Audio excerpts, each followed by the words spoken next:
سلام پام وکړئ د یاران تلویزیون څخه یو تازه او مهم خبر ته.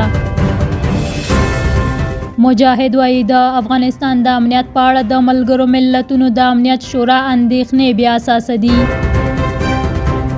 د افغانستان د اسلامي امارت ویان ذبیح الله مجاهد د ملګرو ملتونو د امنیت شورا د وروستۍ غونډې په غبرګون کې ویلي د افغانستان د امنیتي وضعیت په اړه راپورته شوې اندېښنې بې اساسه دي.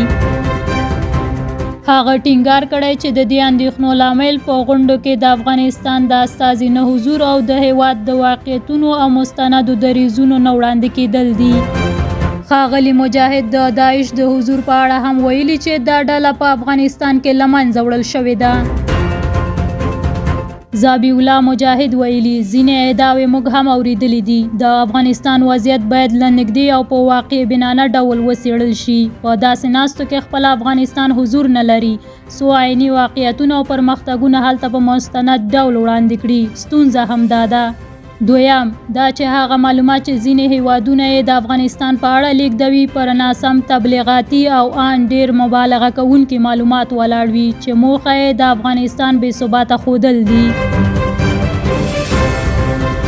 د ملګرو ملتونو د امنیت شورا غونډه د داعش د نړیوال ګواښ د ارزونې لپاره تېره شپه ترسره شوه. په دغه غونډه کې د ملګرو ملتونو لپاره د امریکا سفیر وویل چې په افغانستان کې د داعش ګواښ په دوامداره توګه شته او د ګډو او همغږیو نړیوالو هڅو اړتیا لري.